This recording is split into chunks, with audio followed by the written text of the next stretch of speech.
They say one man can change the world, but what if I told you one fast food manager manipulated an entire country? A KFC manager tricking 110 million Japanese people is not a usual corporate activity. Still, corporations stop at nothing to complete their mission, and KFC is no different. So join me while I discuss the deceitful tactics that KFC used to succeed in Japan, and how it still reaps the benefits till this very day.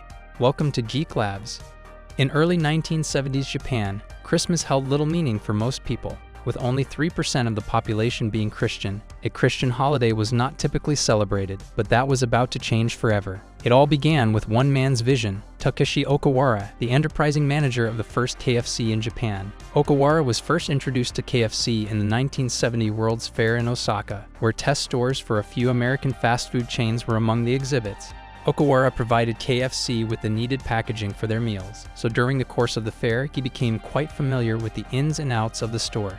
Being incredibly impressed by the Colonel's success story, after almost a lifetime of failures, he started to open the first ever KFC store in Japan. But its introduction wasn't as smooth sailing as one might think. Despite its success at the 1970 World's Fair, the first KFC store was a complete failure. All the signs were written in English, and the roof was painted with red and white stripes. Actually, no one knew what I was selling. People would come in and ask, "Is this a barber?" or "Is this store selling chocolates?" Takeshi Okawara said.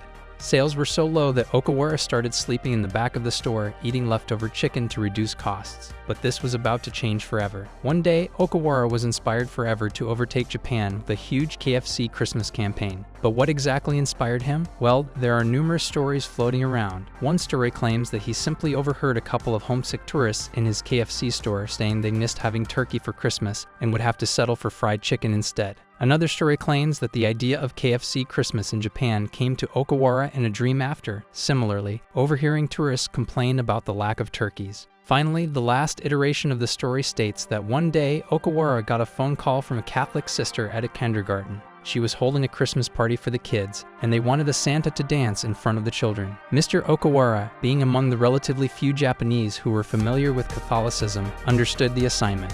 He put on a Santa costume and started singing and dancing Kentucky Christmas, Happy Happy, while holding a barrel of chicken. Whatever the real story was, Okawara's genius plan was simple yet insane. He saw a new future where KFC could own Christmas in Japan. While families across the world roasted turkeys, he would offer the comforting warmth of fried chicken. He put a Santa costume on the Colonel Sanders statue in front of the store and came up with the slogan, Kurizumasu ni wa Kentucky, meaning Kentucky for Christmas. So began the Colonel's covert operation to colonize Christmas. By Christmas of 1974, a Kentucky for Christmas marketing campaign was spread nationwide, with new Christmas party barrels sold along with it. KFC's Christmas campaign was cleverly designed to appeal to Japanese consumers. The ads featured the iconic Colonel Sanders dressed in a Santa costume, delivering buckets of KFC chicken to happy children. The campaign also included television ads, radio spots, and even a made-up Christmas carol. Kentucky Christmas.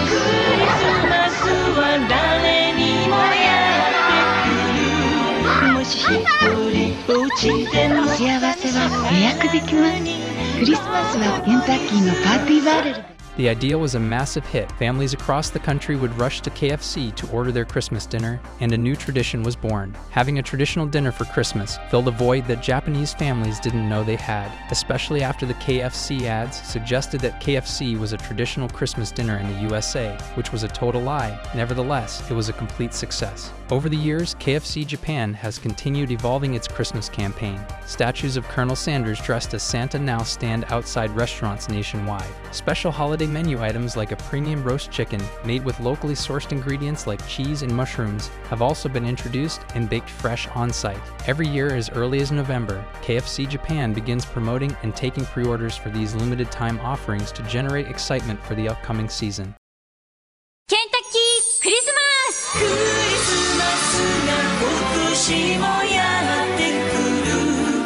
悲しかった出来事を消し去るようにさあパジャマを脱いだら出かけよう少しずつしくなる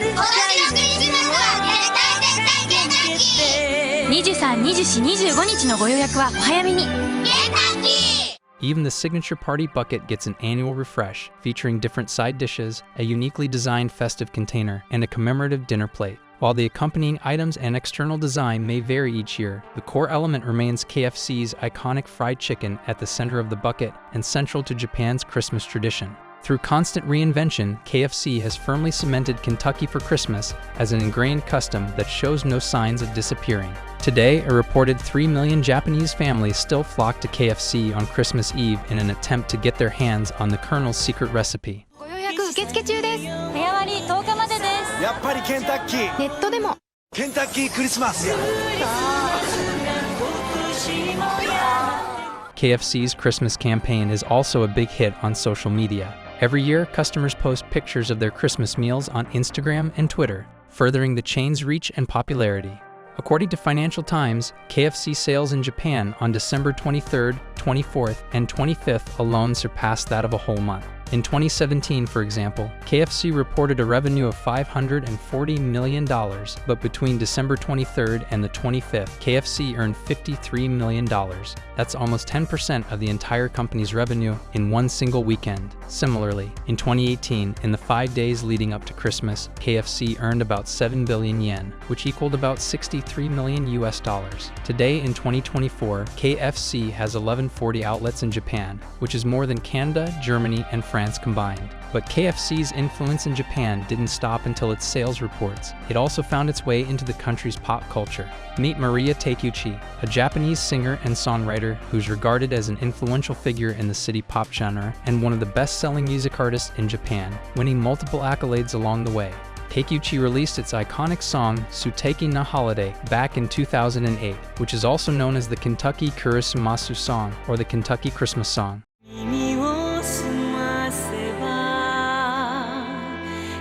Seeing that the campaign was such an enormous success, an amazing story to be told to the next generations, and a huge marketing lesson that should be taught in classes, KFC had no choice but to make him CEO of KFC Japan. So although the ads were based on lies, which Takeshi Okawara admitted he regretted, the marketing campaign was a huge success.